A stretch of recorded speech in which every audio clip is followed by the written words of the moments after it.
মুজিবনগর কমপ্লেক্সে স্মৃতিসৌধে।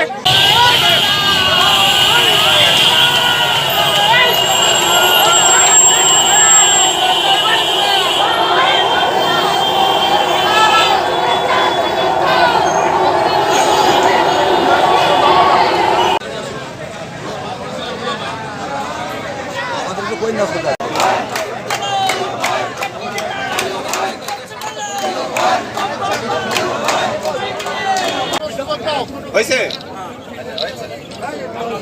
আচ্ছা এবারে ইউনিয়নের সভাপতি ওয়ার্ড আওয়ামী সভাপতি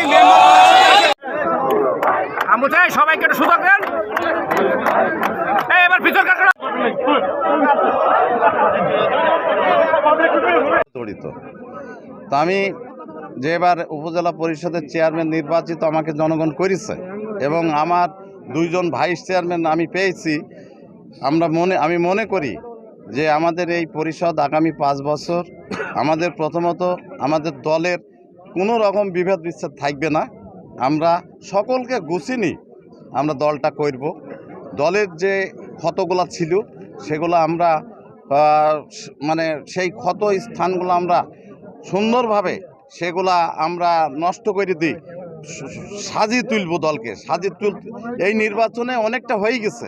আর যেটুকু বাকি আছে আপনারা জানেন, গতকালকে আমি আমার প্রতিপক্ষ যার সাথে আমার প্রতিদ্বন্দ্বী প্রার্থী ছিল আমি তার সাথে দেখা করেছি। তিনি সম্মানিত উপজেলা আওয়ামী লীগের সভাপতি। আমরা সকলকে নিই এবং আমাদের বর্ষিয়ার নেতা যিনি এই মুজিবনগরের মানে শুরুর থেকেই যিনি সভাপতির দায়িত্ব পালন করে আসছেন, আমাদের সেই বর্ষিয়ার নেতা জিয়াউদ্দিন বিশ্বাস, তার কাছেও আমি গেছি, আমাদের বর্তমান সভাপতির কাছেও গেছি। আমি চাই সবাইকে নিয়ে দলটা পুনর্গঠন করে একটা শক্তিশালী দল মুজিবনগরে ফরহাদ হোসেনের নেতৃত্বে এখানে আওয়ামী লীগ তৈরি হবে, ছাত্রলীগ তৈরি হবে, যুব মহিলা লীগ তৈরি হবে, তাঁতি লীগ তৈরি হবে, কৃষক লীগ তৈরি হবে।